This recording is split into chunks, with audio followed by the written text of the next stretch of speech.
بسم الله الرحمن الرحيم عما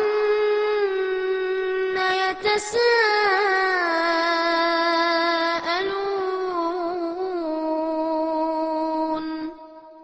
عن النبأ العظيم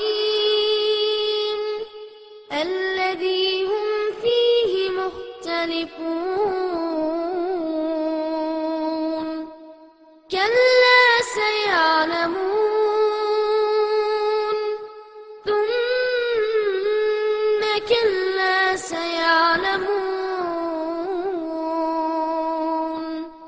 ألم نجعل الأرض مهادا والجبال أوتادا وخلقناكم أزواجا وجعلنا نومكم سباتا وجعلنا الليل لباسا وجعلنا النهار معاشا. அஸ்ஸலாமு அலைக்கும் வரஹ்மத்துல்லாஹி வபரகாத்துஹு. கண்ணியத்திற்குரிய எல்லாம் வல்ல அல்லாஹு ஜல்ல ஷானஹு தஆலாவின் நல்லடியார்களே, தமிழ்நாடு தௌஹீத் ஜமாத் என்ற நம்முடைய பேரியக்கத்தினுடைய அடிப்படை கொள்கை லா இலாஹ இல்லல்லாஹ் முஹம்மது ரசூலுல்லாஹ். இதுதான் எந்த கொள்கை இஸ்லாத்திற்கு அடிப்படையாக இருக்கிறதோ அந்த ஒரு கொள்கை தான் இந்த ஜமாத்திற்கும் அடிப்படையாக திகழ்கிறது.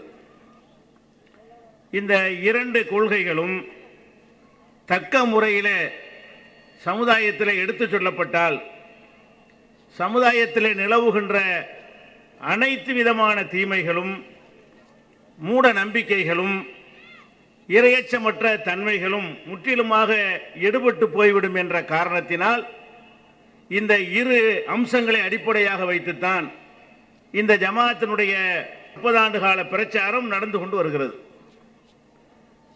அதில் குறிப்பாக இந்த லா இலாஹ இல்லல்லாஹ் என்கிற கலிமாவை சரியான முறையிலே சொல்வதற்காக திருச்சியில் லட்சக்கணக்கான மக்கள் குழுமக்கூடிய வகையில் ஷிர்க் ஒழிப்பு மாநாட்டை நாம் நடத்தினோம். ஷிர்க் ஒழிப்பு என்றால் இதுதான், லா இலாஹ இல்லல்லாஹ் என்பதை சரியான முறையில் விளக்குவது. அதில் விளக்குவதற்கு முன்னால் அதனுடைய கருத்தை மாநாட்டில் சில தலைவர்கள் விளக்கினால் போதாது, ஒவ்வொருவரும் விளக்கக்கூடியவர்களாக நீங்கள் மாறி வீடு வீடாக சென்று அழைப்பு கொடுத்து புரிய வைத்து அவர்களிடத்திலே காணப்படுகின்ற இணை கற்பிக்கின்ற செயல்களை எல்லாம் களை எடுத்து அது பல மாநாடுகள் நடத்தி முடித்த பிறகு இறுதியாக திருச்சியிலே நாம் ஷிர்க் ஒழிப்பு மாநாட்டை நடத்தினோம். அடுத்ததாக இந்த லா இலாஹ இல்லல்லாஹ் என்பதை ஒரு முழு வடிவத்தோடு மக்களுக்கு சொன்ன பிறகு முஹம்மது ரசூலுல்லாஹ், முகமது நபி அவர்கள் அல்லாஹ்வுடைய தூதர், அவர்கள் தான் இந்த சமுதாயத்திற்கு ஒரே தலைவர், வழிகாட்டி. அல்லாஹ் சொல்லுகின்ற எல்லா செய்திகளும் அவர்கள் வழியாக மாத்திரம்தான் நமக்கு கிடைக்கும்.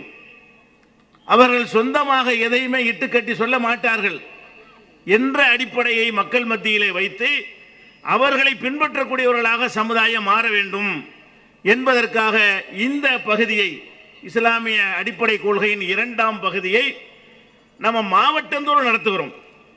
ஏனென்றால் திருச்சியில் நடத்துவது போல ஒரு மாநில அளவில் நடத்தினால் நமக்கு இடம் இல்லை. அவ்வளோ பெரிய மக்கள் திரளை விட பன்மடங்கு அதிகமாக வரக்கூடிய அளவிற்கு வளர்ந்திருக்கிறது. அதனால் இந்த செய்தியை மாவட்டமாக நம்ம கொண்டு செல்வோம் என்பதற்காக மாவட்டந்தோறும் இந்த மாநாடு நடந்து கொண்டிருக்கிறது. இதில் இன்றைய தினம் எனக்கு தரப்பட்டிருக்கிற தலைப்பு மாநபி வழி நடப்போம், மதுஹபை ஒழிப்போம். இது எனக்கு தரப்பட்டிருக்கிற தலைப்பு. மாநபி வழி நடப்பதில் பல அம்சங்கள் இருந்தாலும் இந்த மதுஹபை ஒழிப்போம் என்கிற ஒரு குறிப்பிட்ட ஒரு பகுதியை நம்ம தெளிவாக அதிகமாக விளக்க வேண்டி இருக்கிறது. ஏனென்று சொன்னால் இந்த ஏகத்துவ கொள்கை ஏற்றுக்கொள்ளாத நம்முடைய சகோதரர்கள் முஸ்லிம்கள் மதுஹபை காரணம் காட்டித்தான் நம்மை எதிர்க்கிறார்கள். மதுஹபை காரணம் காட்டித்தான் சரியான வழிக்கு வருவதற்கு தயங்குகிறார்கள். நம்ம காலங்காலமாக ஒரு மதுஹபில் இருந்து கொண்டிருக்கும் பொழுது பெரிய பெரிய அறிஞர்கள் எல்லாம் அதை ஆதரித்திருக்கும் பொழுது, அவங்களெல்லாம் ஆய்வு செய்து நமக்கு சட்டங்களை சொல்லி இருக்கிற பொழுது, அதை நம்முடைய அப்பன் பாட்டன்மார்கள் எல்லாம் பல தலைமுறைகளாக பின்பற்றி இருக்கும் பொழுது, நம்ம ஏன் புதுசா ஒன்றை ஏத்துக்கிறணும் என்று அவங்களுடைய அடிமனதிலே ஆழமாக பதிந்திருக்கிற நம்பிக்கை தான் இந்த பக்கம் வருவதை தடுக்கிறது. இந்த பக்கம் இந்த தௌஹீத் ஜமாத் பக்கம் அல்ல, முகமது ரசூலுல்லா பக்கம். முகமது ரசூலுல்லா பக்கம் வருவதற்கு எது தடையாக இருக்கிறது? நமக்கு மதுஹப் போதும், நம்ம அறிஞர்கள் சொன்னது போதும் என்று சொல்கிறார்கள். எந்த அளவுக்கு இந்த மதுஹப் ஆழமாக வேரூண்டி இருக்கிறது என்று சொன்னால், அல்லாஹுவை வணங்குவதற்காக கட்டப்பட்ட பள்ளி வாசலில் 4 மதுஹபை பின்பற்றாத ஒருவரும் வரக்கூடாது எழுதி போட்டிருக்கிறார்கள். பள்ளிவாசல் அல்லாஹ்வுக்கு சொந்தம், அன்னல் மசாஜித லில்லா, பள்ளிவாசல் அனைத்தும் அல்லாஹ்வுக்கு சொந்தம் அப்படின்னு அல்லாஹ் குர்ஆன்ல சொல்கிறான். அப்ப அல்லாஹ்வுக்கு சொந்தமான பள்ளிவாசல்ல அல்லாஹ்வை மட்டும் வணங்குறதுக்கு நீங்க போனா நீ மதுஹபில் இருந்தா தான் வரணும். 4 மதுஹபில் ஒன்றை பின்பற்றினால்தான் உன்னை பள்ளிவாசலுக்குள்ளே அனுமதிப்போம் என்று சொல்லுகிற அளவுக்கு இந்த மதுஹபுடைய தாக்கம் ஆழமாக பதிய வைக்கப்பட்டிருக்கிறது. இப்ப இந்த மதுஹப் மார்க்க அடிப்படையில் தரியா என்றால் ஆழமான ஒரு ஆய்வு செய்தும் இதற்கு விளக்கம் கொடுக்கலாம். மேலோட்டமான சில கேள்விகளை நீங்கள் சிந்தித்து பார்த்தால் கூட, இவ்வளவு பெரிய ஒரு பிற்போக்குத்தனத்தில் நம்ம இருந்தோம், இவ்வளவு பெரிய ஒரு அறியாமையில நம்ம இருந்தோம் என்று விளங்குகிற வகையிலும் இதற்கு நம்ம விளக்கம் தர முடியும். முதலாவதாக மேலோட்டமாகவே இந்த மதுஹப் என்பது இஸ்லாத்தில் உள்ளதுதானா என்பதை மேலோட்டமாக புரிந்து கொள்வதற்கு சில சான்றுகளை நான் உங்களுக்கு சொல்கிறேன். இப்ப 4 மதுஹபில் ஒன்றை பின்பற்ற வேண்டும் என்கிறார்கள். இஸ்லாத்துடைய எல்லா அடிப்படையான விஷயங்களும் குர்ஆன் ஹதீஸ்ல தான் இருக்கணும். இப்ப நீங்கள் லுகர் தொழுகிறீர்கள் வைங்க, இந்த லுகருங்கிற வார்த்தை எதுல இருக்கணும்? ஒன்று குர்ஆன்ல இருக்கணும், இல்லைன்னா ஹதீஸ்ல இருக்கணும். அசர் தொழுகிறீங்கன்னு வைங்க, அசருங்கிற வார்த்தை நம்ம மார்க்கத்தில் ஒரு வணக்கத்திற்கு பெயராக பயன்படுத்தினோம் என்று சொன்னால் அசருங்கிற வார்த்தை குர்ஆன்ல இருக்கணும், ஹதீஸ்ல இருக்கணும். ரெண்டுல எதுலையாவது இருக்கணும், இருக்குது. இப்படி நம்ம ஜும்மா தொழுகிறோம், ஜும்மான்னு தேடி பார்த்தோம்னு சொன்னா குர்ஆன்ல ஜும்மா இருக்கும், ஹதீஸ்ல ஜும்மா இருக்கும். அப்ப எதெல்லாம் இஸ்லாத்தின் பெயரால் நம்ம பயன்படுத்தக்கூடிய சொற்களாக வார்த்தைகளாக இருக்கிறதோ அதற்கு இஸ்லாத்துல சம்பந்தம் இருக்குமையானால் அந்த சொல்லு எதுல இருக்கணும்? குர்ஆன்ல இருக்க வேண்டும், இல்லை என்றால் நபிகள் நாயகம் ஸல்லல்லாஹு அலைஹி வஸல்லம் சொல்லி இருக்க வேண்டும். இப்ப 4 மதுஹப்ங்கிறாங்கல்ல, இந்த மதுஹப் என்கிற சொல்லு குர்ஆன்ல இருக்கா? அது கூடுமா கூடாதா அதெல்லாம் விட்டுருங்க, அது அவசியம் பின்பற்றி ஆகணுமா அப்படியான கட்டளை இருக்கான்னு நான் கேட்கவே இல்லை. இந்த சொல்லு இருக்குதா? மதுஹப் என்கிற சொல்லு மனித குலத்துக்கு அல்லாஹ் அருளிய குர்ஆன்ல மதுஹப்ங்கிற வார்த்தை எந்த ஒரு இடத்துல உங்களுக்கு எடுத்து காட்ட முடியுமா? இல்லை. அப்ப ஒட்டுமொத்த குர்ஆனை நீங்கள் எடுத்து பார்த்தாலே மதுஹப் என்கிற வார்த்தையை அல்லாஹ் சொல்லவே இல்லை. நமக்கு அவன் பேசும் அவன் மலக்கள்கிட்ட பேசும்போது பேசியிருப்பான். நமக்கு வஹியாக அறிவிக்கப்பட்டிருக்கிற செய்திகளில அல்லாஹ் என்னத்தை இந்த சொல்ல பயன்படுத்தல? மதுஹப்ங்கிற வார்த்தையை கூட யூஸ் பண்ணல. குர்ஆனை புரட்டி பார்த்தா ஏன்டா மதுஹப்னு ஒரு சொல்லாச்சுன்னு சொன்னானா? ஏன்டா அதை போய் பின்பற்றி கேட்பானா இல்லையா? நீ மதுஹப்ங்கிறிய, அப்படி ஒரு வார்த்தையாச்சும் நான் குர்ஆன்ல சொல்லியிருக்கிறேனா? அதைத்தானே வழிகாட்டு அனுப்பியிருக்கிறேன் என்று அல்லாஹ் கேட்பானா இல்லையா? இது சிம்பிளான விஷயத்தை புரியுறக்கா சொல்றேன். ஆழமான ஆதாரங்கள் தனியாக இருக்கிறது. ரொம்ப எளிமையாக புரிந்து கொள்வதற்காக நான் இதை கேட்கிறேன். அப்ப குர்ஆன்ல எடுத்து பார்த்தீர்களே ஆனால் மதுஹப்ங்கிற சொல்லு கிடையாது. சரி, நபிகள் நாயகம் ஸல்லல்லாஹு அலைஹி வஸல்லம் பேசியிருக்கிறாங்கல்ல, அவங்களுடைய ஹதீஸ்கள் 3 வகையாக இருக்கிறது. அவங்க வாயால் எதெல்லாம் பேசினாங்களோ அது ஹதீஸ், அவங்க எதையெல்லாம் செஞ்சாங்களோ அது ஹதீஸ், மற்றவர்கள் செய்வதை பார்த்து அனுமதித்தார்களோ அதுக்கு பேர் ஹதீஸ். ஹதீஸ்னா 3 தான். இப்போ ரசூல் ஸல்லல்லாஹு அலைஹி வஸல்லம் அவர்கள் எதையெல்லாம் வாயினால தொழுங்கள்னு உங்களுக்கு சொன்னாங்களா அதுக்கு பேர் ஹதீஸ். அவங்க தொழுதாங்களா, செயல் வடிவம் காட்டினாங்களா அதுவும் ஹதீஸ். ஒருவர் தொழும்போது பார்த்து நீ சொன்ன கரெக்ட் தான் அப்படின்னு சொன்னாங்களா அது ஹதீஸ். அப்ப நபிகள் நாயகம் ஸல்லல்லாஹு அலைஹி வஸல்லம் உடைய சொல், செயல், அனுமதி, அங்கீகாரம், இந்த 3 தான் ஹதீஸ் என்று சொல்வார்கள். இப்ப நபிகள் நாயகம் ஸல்லல்லாஹு அலைஹி வஸல்லம் 23 வருஷம் நபியா பேசியிருக்கிறாங்க. 40 வருஷம் சாதாரண மனிதரா பேசிட்டு போறாங்க, அது நமக்கு வேணாம். 23-40 வயசில் நபியாக ஆகி 63 வயசுல அவர்கள் மரணிக்கிறார்கள். 23 ஆண்டுகள் பல சொற்கள் அவர்கள் வாயிலிருந்து வந்திருக்கிறது. மதுஹப் என்று சொல்ல வரவே இல்லை. 23 வருஷத்தினுடைய ஒட்டுமொத்த வாழ்க்கையில ஒரே ஒரு தடவை கூட மதுஹப் என்கிற ஒரு சொல்லை அவர்கள் பயன்படுத்தினார்களா? இவங்க அந்த வார்த்தையை மட்டும்தான் பயன்படுத்துறாங்க. இஸ்லாத்தின் பெயரால் சட்டம் சொல்லக்கூடியவன் ரொம்ப அதிகம் பயன்படுத்துற வார்த்தை எதுன்னு பார்த்தீங்கன்னா மதுஹப் தான். பள்ளிவாசல் நிர்வகிக்கிறவன் எடுத்துக்கிட்டீங்கன்னா எப்படி நுழைஞ்சவன் அதான் நிக்குது, மதுஹப் பின்பற்றாவிட்டால் நீ வராத. அப்ப அல்லாவும் இந்த சொல்லை யூஸ் பண்ணவே இல்லை. அல்லாவுடைய ரசூலும் 23 வருஷத்துல ஒரு தடவை, 23 வருஷம் பேச்சுங்கிறது எவ்வளவுன்னு பாத்துக்கிறங்க. ஒரு மணி நேரம் பேசுறோம்னா இதுல எத்தனை சொற்கள்லாம் வந்துருது. 23 ஆண்டு காலம் அவர்கள் மக்களுக்கு பிரச்சாரம் செய்திருக்கும் பொழுது ஒரே ஒரு தடையாவது மதுஹப்ங்கிறதை பயன்படுத்தினார்களா? இல்லை. அப்ப அல்லாவிடம் இருந்தும் வராத ஒரு சொல் மதுஹப், நபிகள் நாயகமுடைய வார்த்தை வாயிலிருந்து வராத ஒரு சொல் மதுஹப். இது எப்படி நான் மார்க்கமா யோசிக்க மாட்டீங்களா? மதுஹப் பின்பற்றுங்கிறீங்களே, 4 மதுஹப் 5 அது அப்புறம் வச்சுக்கிருவோம். ஒரு மதுஹப் சொல்ல ஒரு சொல்ல காட்டு. முதல்ல மதுஹப் என்கிற ஒரு சொல்ல குர்ஆனில் இல்லை. மதுஹப் என்கிற ஒரு சொல்ல நபி பயன்படுத்தியது இல்லை. இப்ப என்ன நீங்க வழங்கணும்? அப்ப பின்னாடி தான் உண்டாக்கி ஏமாத்துறேன்னு வழங்கணுமா இல்லையா? மதுஹப்ங்கிற ஒண்ணு பராத் இரவு ஷபே பராத்னு கொண்டாடுவாங்க. ஷபே பராத் நம்ம கேட்போம், ஏன்டா ஷபேண்டா ஷபுண்டா என்னடா வருது, எந்த லாங்குவேஜ்? ஷபுங்கிறது பார்சி வார்த்தை, ஷபுனா இரவு, ஷபே பராத்னா பராத் இரவு. அப்போ லைலத்துனா அரபில இரவு. நம்ம ரமலான்ல என்ன செய்வோம், லைலத்துல் கதிருமோ, கதிருடைய இரவு. அப்ப அதே மாதிரி பராத்துக்கு சொல்றாரு லைலத்துல் பராத்னு வரணும்ல, அப்படி சொல்ல காட்ட முடியுமா எனக்கு? ஷபே பராத் பின்னாடி உண்டாக்குனதுனால பேர் கூட பார்சியில உண்டாக்கணும் வச்சுக்கிட்டான். இந்த பார்சிக்கான ஈரான்காரன் உண்டாக்குனதுனால என்ன செஞ்சுட்டாங்க, பராத் இரவுக்கு என்ன பேர் சொல்லுவாங்க, ஷபே பராத். ரமலான்ல வர்ற இரவுக்கு லைலத்துல் கத்ர், அது கரெக்ட் அரபில வந்துருது. லைலத்துல் கத்ர் அல்லாஹ் குர்ஆன்ல இன்னா அன்ஸல்னாஹு ஃபீ லைலத்துல் கத்ர் என்கிறான். அப்ப நபிகள் நாயகம் ஸல்லல்லாஹு அலைஹி வஸல்லம் பல சந்தர்ப்பங்களை இதை பயன்படுத்தி இருக்கிறார்கள். அது மாதிரி லைலத்துல் பராத் இருக்குதா, ஆனா உங்ககிட்ட ஷபே பராத் இருக்குது. அந்த சொல்லே அங்க இல்லை என்று சொன்னால் நீ உண்டாக்கி இருக்கிற. இப்ப தராவீன்னு தொழுகிறான்.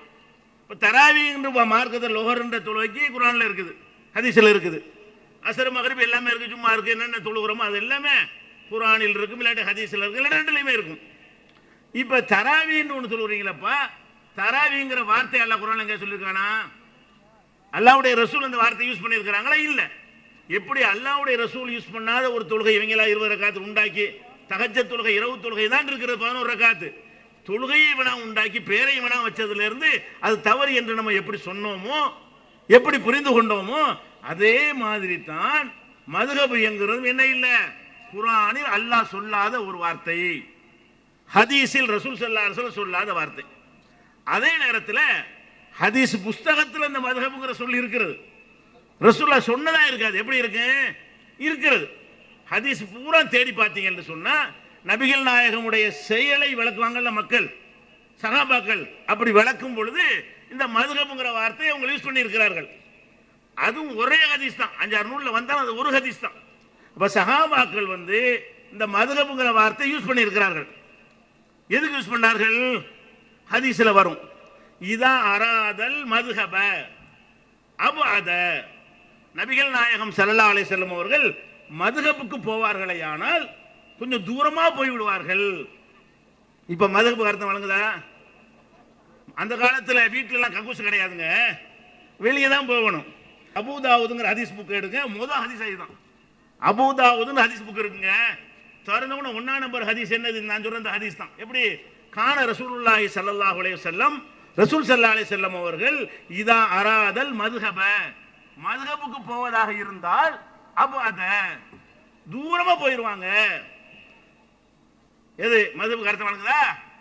அப்ப 4 கக்கூசில் ஒரு கக்கூசை பின்பற்றுங்கிறான். அடே ஹதீஸ்ல வர்ற வார்த்தையில மதுஹபுடா கக்கூசு வழங்குதா? ஹதீஸ்ல உள்ள வச்சிடுறேன், நீ சொல்லையாச்சும் ஒழுங்கா தேர்ந்தெடுத்தியா? நாங்க சுன்னத்து நபி வழின்னு சொல்றோம், இது அழகான சொல்லாக இருக்கிறது. நீ மதுஹபுங்கிறிய, அந்த அஜர்த்து மாற்ற போய் மதுஹபுக்கு என்னடா அர்த்தம்? ஹதீஸ்ல சஹாபாக்கள் ரசூலுல்லாஹ்வுடைய செயலை பேசுறாங்கல்ல, ரசூலுல்லாஹ் வாயில சொன்னதில்லை, இத ரசூலுல்லாஹ்வுடைய செயலை, பாத்ரூம் போவாங்க அதை பத்தி பேசும் பொழுது சஹாபாக்கள் இந்த வார்த்தையை பயன்படுத்தி இருக்கிறார்கள். இது அபூதாவுதில் இருக்கிறது இதே ஹதீஸ், இது இப்னு மாஜாவில் இருக்கிறது, இது திருமதியில் இருக்கிறது, நசையில் இருக்கிறது, அஹ்மதில் இருக்கிறது. 5 ஒரே ஹதீஸ் தான், ஒரே விஷயம் தான். இந்த வாசகம் தான். இந்த வாசகம் புகாரி முஸ்லிம்ல இதெல்லாம் கிடையாது. இந்த 5 நூல்களில் என்ன வருதுன்னு கேட்டால் அவுட் சைடு போகும் பொழுது கொஞ்சம் தூரமாக போய்விடுவார்கள், மக்கள் கண்ணுக்கு தெரியாமல் போயிட்டு வருவாங்கன்னு இருக்குது. இப்போ என்ன விட ரசூலுல்லாஹ்ட்ட இது இல்லை. ரசூலுல்லாஹ் காலத்திலேயே இந்த மாதிரி கருத்துல மதஹப் இல்லை. ரசூலுல்லாஹ் யூஸ் பண்ணது கிடையாது. அதுவே அந்த சொல்ல சஹாபாக்கள் யூஸ் பண்ணி இருக்கிறாங்க. எதுக்கு யூஸ் பண்ணாங்க? கழிப்பிடம் செல்வதற்கு யூஸ் பண்ணியிருக்கிறார்கள். கழிப்பிடத்துக்கு பேர் தான் என்னது? மதுஹபு. அப்ப மதுஹபு என்று பின்பற்றணுங்கிறீங்களே, அதுக்கு அர்த்தம் என்று நீங்க தேடி பார்த்தீர்களே ஹதீஸ்கள்ல, அகராதியில் வேற அர்த்தம், ரெண்டாவது சொல்றேன், ஹதீஸ்கள்ல தேடி பார்த்தீர்களே ஆனால் ரசூலுல்லாஹ்வுடைய சொல்லில் தேடி பார்த்தால் அது இல்லை. ரசூலுல்லாஹ்வுடைய செயலை பற்றி சஹாபாக்கள் பயன்படுத்தும் போது சொல்லி இருக்கிறார்களா என்றால் கழிப்பிடம் என்ற அர்த்தத்தில் சொல்லி இருக்கிறார்கள். அப்ப அபு ஹனீஃபா மதுஹப்னா அபு ஹனீஃபாவுடைய கழிப்பிடம், அதான் அர்த்தம். ஷாஃபி மதுஹப் என்றால் ஷாஃபியுடைய கழிப்பிடம். மாலிகி மதுஹப் என்ற நான் இட்டு கட்டி பொய்யா சொல்றேன், ஹதீஸ்ல இருக்குது. இல்லைன்னா யார் வேணா எடுத்து காட்டலாம். ஐபோன்ல எடுத்து காட்டலாம், போனை வச்சு எடுத்து காட்டிடலாம். எல்லாமே சாஃப்ட்வேர்ல வந்துருச்சு, புக்களையும் பார்த்துக்கிறங்க. அப்ப இந்த மதுஹப் என்கிற சொல்லை வைத்து நம்ம சிந்தித்து பார்க்கும் பொழுது இது பின்னாடி என்னமோ எவனோ செஞ்சிருக்கான், நல்லா விளங்குது. குர்ஆன்ல இல்லாத, ஹதீஸ்ல இல்லாத, இவர்கள் சொல்லுகிற அர்த்தத்தில் நபி தோழர்களும் பயன்படுத்தி இருக்கிறாங்க, இந்த அர்த்தத்தில் பயன்படுத்தல. அப்படியான ஒரு சொல்லை வைத்துக்கொண்டு ஒரு சித்தாந்தத்தை உருவாக்கினால் அதுக்கு இஸ்லாத்துக்கு என்ன சம்பந்தம்? ஒரு சம்பந்தமும் இல்லை. சரி, மதுஹப் வேற அர்த்தம் இருக்குதா? இது ரசூலுல்லாஹ் காலத்துக்கு பிந்தி வந்த டிக்ஷனரி அகராதியில வந்து என்ன செய்யறதுன்னா மதுஹபுக்கு ஒரு அர்த்தத்தை சொல்றாங்க. பின்னாடி வந்து அகராதிகள்ல அது என்ன மதுஹபுக்கு அர்த்தம்னா, ரஹப என்றால் போனான், சென்றான் அர்த்தம். மதுஹப் அதுல இருந்து பிறந்தது. மதுஹப் என்ற சொல்லுடைய மூலச்சொல் வந்து ரஹபன்னா சென்றான். மதுஹப் என்று சொன்னால் செல்லும் இடம், சென்ற இடம், ஒருவர் சென்று சேர்ந்த இடம் அப்படின்னு அர்த்தம் அகராதியில் இருக்குது. இப்போ உதாரணமா தபகன்னா வந்து அரபு நாட்டுக்கு போனோம்னா தெரியும், தபகன்னா சமைச்சான்னு அர்த்தம். சமையல் கூடத்துக்கு என்ன செய்வாங்கன்னா மத்துபகுவாங்க. தபகவுல இருந்து ஒரு மானாவை சேர்த்தா மத்துபகு, சமையல் அறை. சகனண்டா குடியிருந்தான், மஸ்கன் ஒரு மானாவை முன்னாடி சேர்த்துட்டீங்கன்னா குடியிருக்கும் இடம். அப்ப ரஹபண்டா போனான், மதுஹப்னா போகும் இடம், போன இடம், சென்ற இடம் அர்த்தம். அப்ப இந்த கருத்தை என்ன செய்யறாங்க? சென்ற இடம்னா என்ன? அவருடைய சிந்தனை சென்ற இடம் அப்படி மாத்துறாங்க. இப்ப சென்ற இடம் அர்த்தத்தை வச்சுக்கிட்டு அபு ஹனீஃபா மதுஹப்னா என்ன அர்த்தம்? அவர் சிந்தனை சென்ற இடம். ஷாஃபி மதுஹப்னா என்ன அர்த்தம்? ஷாஃபியின் சிந்தனை சென்ற இடம். அதுவே சொல்லுது இது மார்க்கத்தில் இல்லைன்னு. அவர் சிந்தனை சென்ற இடத்துல நம்ம ஏன் போகணும்? அல்ல அவனோட சிந்தனை தந்திருக்கிறான், அவரவருக்கு சிந்திக்கிற ஆற்றலை தந்திருக்கிறான். நீ எந்த அர்த்தத்தில் அதை சொல்றியோ, குர்ஆன் ஹதீஸ் அர்த்தம் இல்லை, நீ இப்ப எந்த அர்த்தத்தில் மதுஹபை யூஸ் பண்ணுகிறாயோ அந்த ஹதீஸ் அந்த அர்த்தத்தின் படி பார்த்தால் என்ன அர்த்தமாக? ஷாஃபி மதுஹபு, ஷாஃபியுடைய சென்ற இடம், அவருடைய சிந்தனை சென்ற இடம் அப்படிங்கிற. அபு ஹனீஃபா சென்ற இடம், அவருடைய சிந்தனை சென்ற இடம். அப்ப அதுல என்ன வழங்குதுன்னு கேட்டா, அவங்க சிந்தனை சென்ற இடத்தை தான் நீங்க பின்பற்ற சொல்றீங்களே தவிர குர்ஆனை நீங்கள் பின்பற்றவில்லை, ஹதீஸை பின்பற்றவில்லை. அவர் சிந்திச்சு எங்க போனார் அங்க நாங்களும் போறோம். அவர் சிந்திச்சு போனார், நாங்க சிந்திக்காம போறோம். அதான் மதுஹபுங்கிறது. மதுஹபுக்கு அர்த்தம் என்ன? அவனா சிந்திக்கிறவன் தான் மனுஷன். எவனோ சிந்திச்சதை இல்லை நான் போறேன் அவன் மனுஷன். அவன் மனிதனுக்கு வித்தியாசமா தானுங்க. மனிதனுக்கு மற்ற மிருகங்களுக்குள்ள வித்தியாசம் என்ன? அவைகள் வந்து கண்ணை மூடிக்கொண்டு ஓடும், பின்பற்றி ஓடும். ஒரு ஆடு செம்மறி ஆடு இருந்துச்சுன்னு சொன்னா ஒரு குறுக்க கம்பன்னு காட்டினீங்கன்னு வைங்களேன், ஒரு செம்மறி ஆடு அப்படி தாவி குதிக்கும். அதுக்கப்புறம் கம்பை எடுத்துடலாம், கம்பை இருக்காது, எல்லாமே தாவும். இல்லாத அந்த கம்பை என்ன செய்யும்? தாவி தாவிக்கு போகும். எது? செம்மறி ஆட்டு கூட்டம். அதான் சாஞ்சா சாயிர பக்கமா சாயிர செம்மறி ஆடுகளான்னு சொல்லுவாங்க. சாஞ்சா செம்மறி ஆடு ஒரு பக்கமா சாஞ்சிருண்டு. நீ செம்மறி ஆடா? அவர் சென்ற இடத்துக்கு நீ போவதா இருந்தால் செம்மறி ஆடா இருந்துட்டு போ. நீ வந்து நீனா சிந்தி, நீனா ஆராய்ச்சி பண்ணி, நீனா மூளையை செலவு பண்ணு, நீனா வந்து ஒரு முடிவுக்கு வா. குர்ஆனை வைத்து ஹதீஸை வைத்து இது மார்க்கத்தில் உள்ளது. இவர்கள் இந்த மதுஹப் என்பதுக்கு இப்ப கொடுத்திருக்கிற அர்த்தத்தை வச்சு பார்த்தாலும் அவங்கள ஒத்துக்கிறாங்க, இது மார்க்கம் கிடையாது. அபு ஹனீஃபா மூளையில் என்ன பட்டுச்சோ அதை நாங்கள் பின்பற்றுறோங்கிறாங்க. அதான் மதுஹப் அபு ஹனீஃபா. ஷாஃபி என்பவர் மூளைக்கு என்ன பட்டதோ அதை நாங்கள் பின்பற்றுறோம். அப்படி சொல்வதே வழிகேடு. உங்களுக்கு தெரியலையா? அப்படி சொல்வதே முகமது ரசூலுல்லாஹ்வுக்கு மாற்றமா தெரியலையா? அப்ப முகமதுடைய மதுஹப்னு சொன்னாலும் ஒரு அர்த்தம் இருக்கு. அவர் சிந்தனை சென்ற இடம் அதுவும் சொல்லக்கூடாது. அவர் சிந்தனை எங்க வேலை இல்லை, அங்கிருந்து வாங்கி தர வேலை அவர் செஞ்சார். முகமது ஸல்லல்லாஹு அலைஹி வஸல்லம் அவங்க அல்லாஹ்விடமிருந்து கட்டளைகளை வாங்கி தந்தாங்களே தவிர சிந்தித்து கூட செய்யல.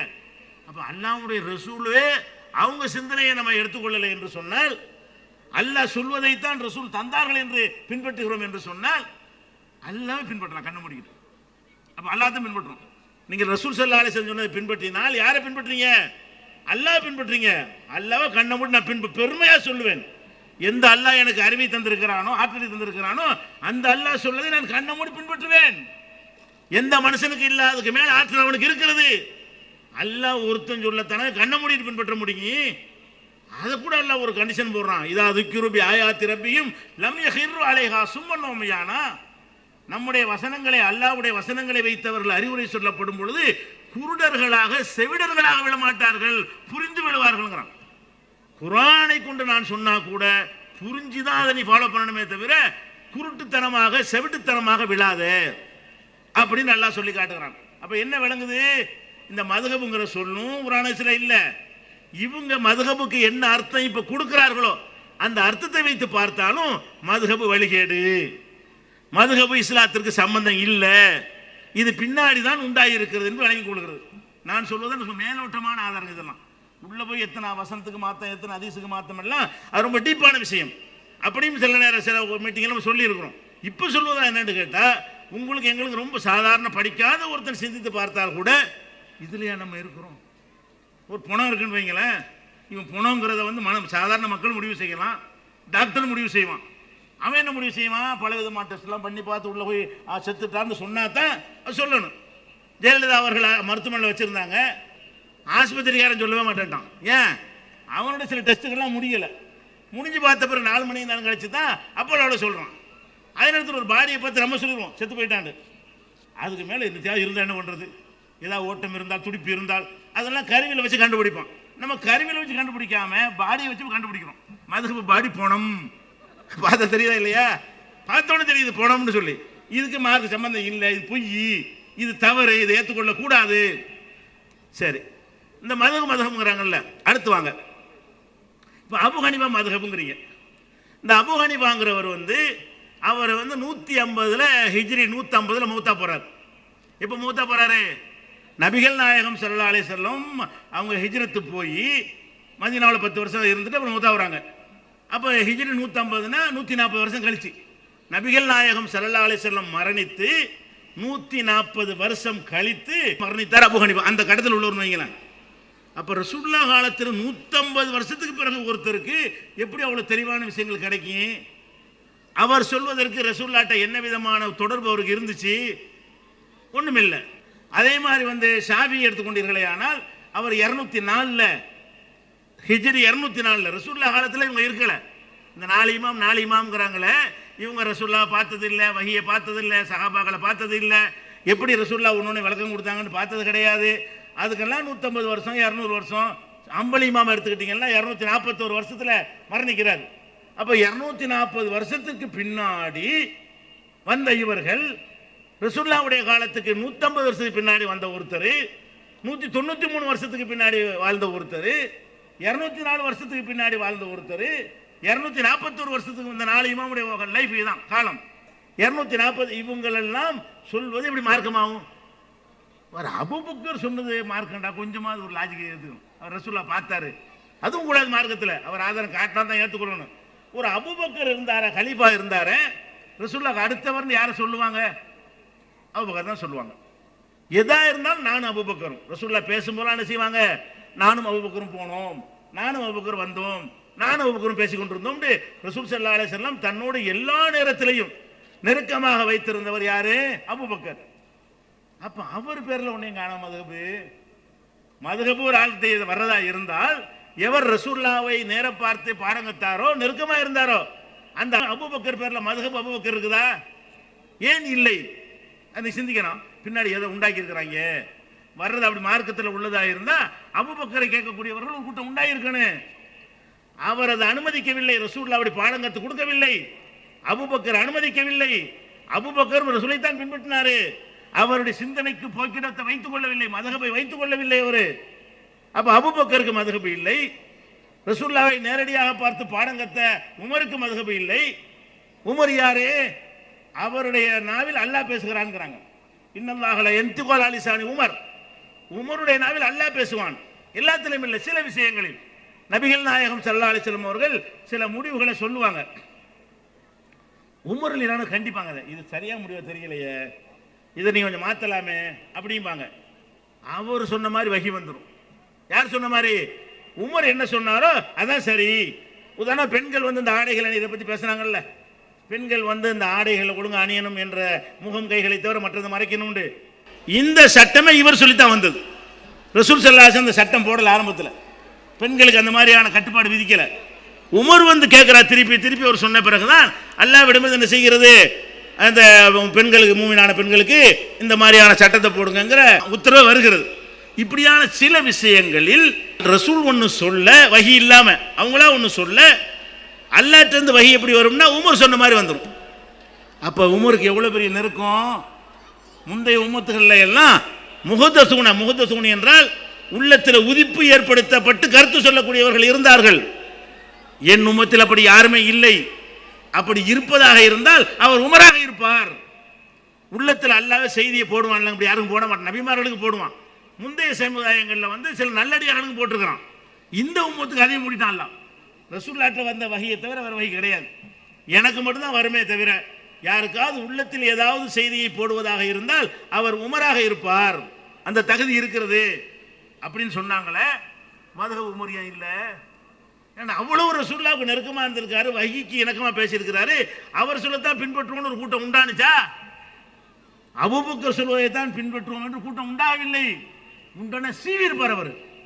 அப்படி சொல்லி இருந்தால் நான் ரசூலை பின்பற்றுறதுக்கு வந்தேனா, அபூபக்கரை பின்பற்ற நான் உன்னை கூப்பிட்டேனா என்று அபூபக்கர் கேட்டிருப்பார். அப்படி எவனாவது ஒரு காலத்தில் மதுஹப் அபூபக்கர் என்று பேசி இருந்தால் தொலைச்சிருப்பார். அது மாதிரி உமர் ரலியல்லாஹு காலத்தில் மதுஹப் உமர், நாங்கள் உமர் சொல்வதை தான் கேட்போம் அப்படின்னு ஒரு கூட்டம் எழுந்திருந்தால் அவங்கள முதல்ல உமர் அளித்திருப்பார். உண்டாகல. ஏன்? அவங்களால நபி முகமது ரசூலுல்லாஹை பின்பற்றினாங்களே தவிர எங்களை பின்பற்றுங்கன்னு சொல்லவே இல்லை. பின்பற்றாதீங்கன்னு சொன்னார்கள். நாங்கள் சொல்ல அப்படி ஏற்றுக்கிறாங்கன்னு சொன்னார்கள். இன்னும் சொல்ல போனால் அலி ரலியல்லாஹு அன்ஹு வச்சு அந்த மாதிரி அதிகமான குப்பைகள்லாம் உண்டாக்கி இருக்கிறார்கள். அவர் காலத்தில் என்ன செஞ்சிட்டாங்கன்னா, ரசூலுல்லாஹ் வந்து 2 ஞானத்தை கொடுத்தார்கள். ஒரு ஞானம் வெளிப்படையானது, அதான் அந்த குர்ஆன் ஹதீஸ் என்பது. இன்னொரு ஞானத்தை ரகசியமாக மர்மவனுக்கு மட்டும் சொல்லி கொடுத்தாங்க, அலிக்கு மட்டும்.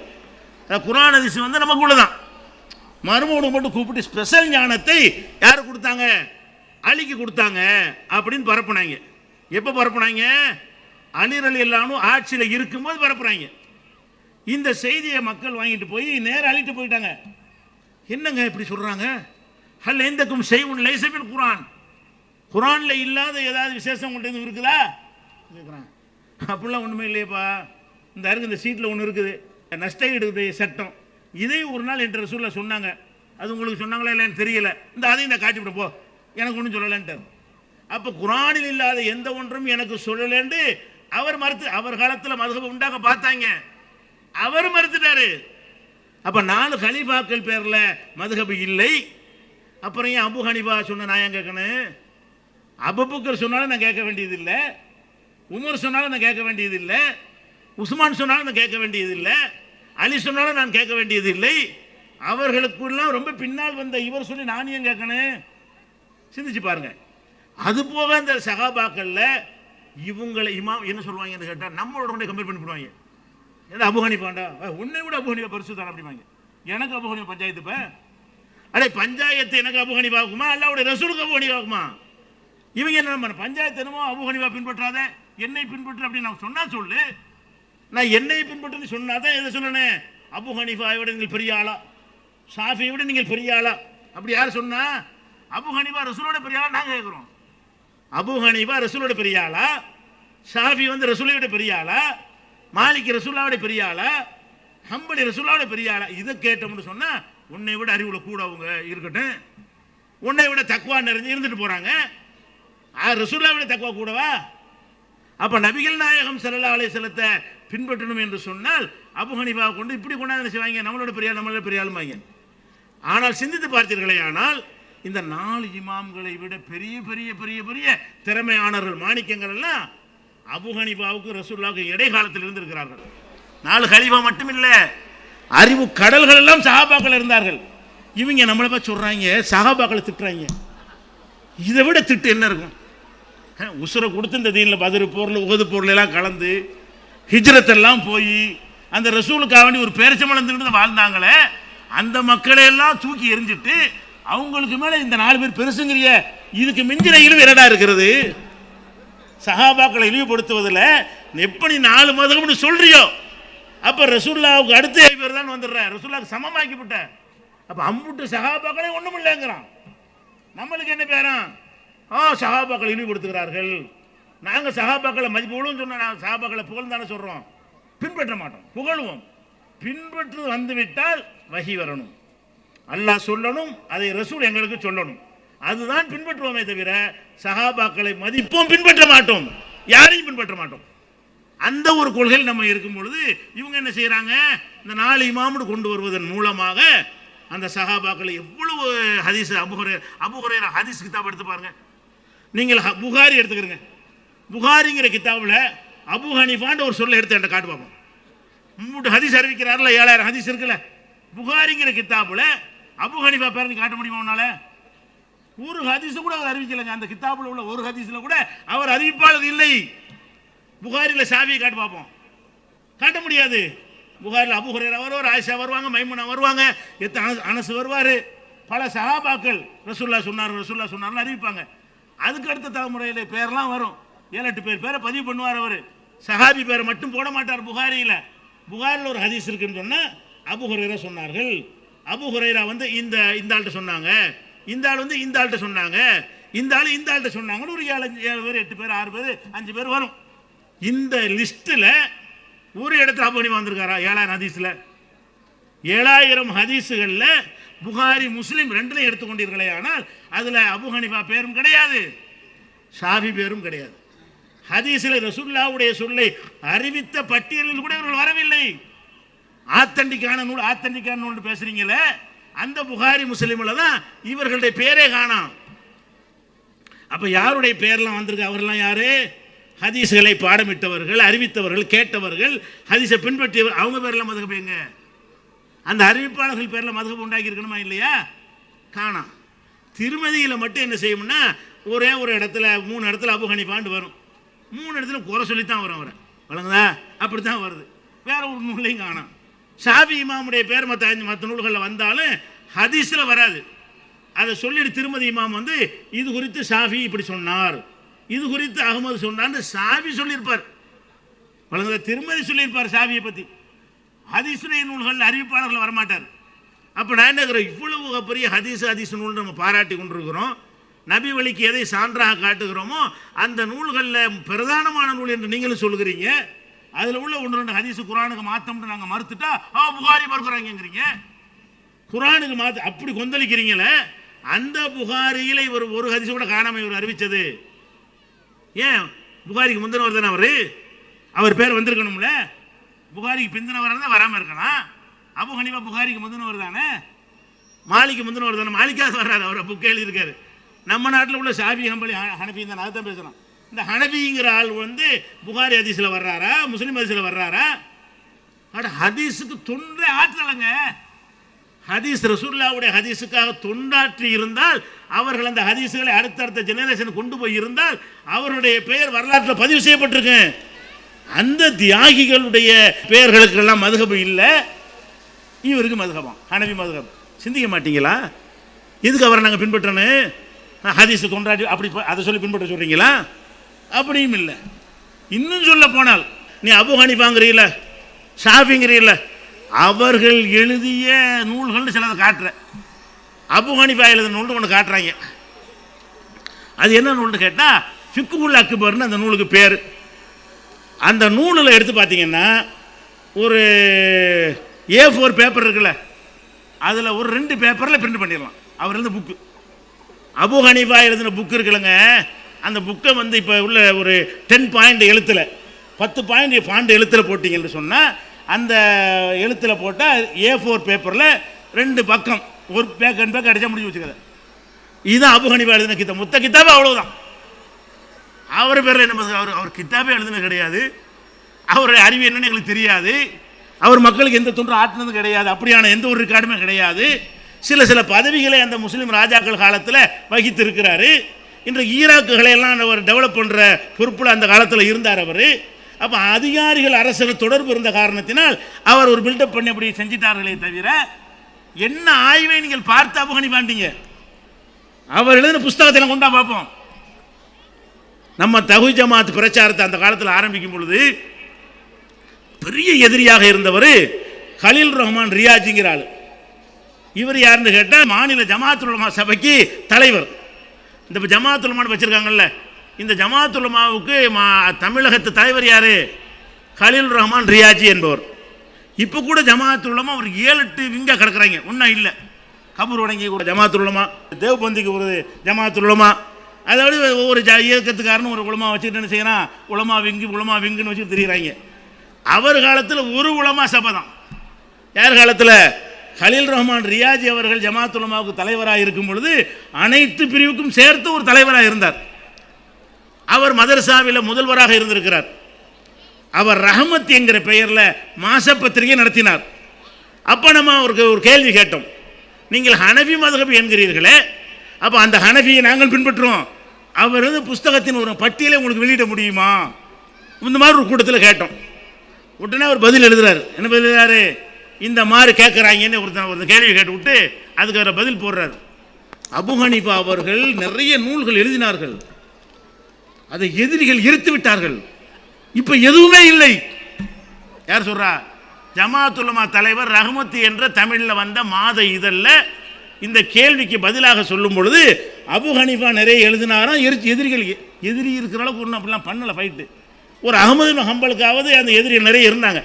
அந்த காலத்தில் உள்ள தீய சக்திகள் எதிராக ஒரு ஃபைட்லாம் பண்ணியிருக்காரு. இப்போ தௌஹீத் ஜமாத் மாதிரி போகிற களத்தில் நின்றுருக்கோம்ல, அப்படியான வரலாறு இவருக்கு இல்லை. சரி இருந்தாலும் வச்சுக்கிடுவோம். எதிரிகள்லாம் ஒரு புஸ்தகத்தை அழிச்சிட்டாங்கல்ல, விட்டுரு.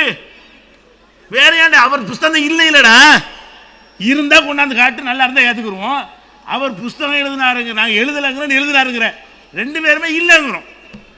எழுதினாருங்கிற நீனு என்ன செய்கிற, அந்த புஸ்தகம் இல்லைங்கிற, இப்போ எழுதலைங்கிற நாங்களும் இல்லைங்கிறோம். அப்போ அபு ஹனீஃபா என்ன சொன்னார் என்பது யாருக்கும் தெரியாது.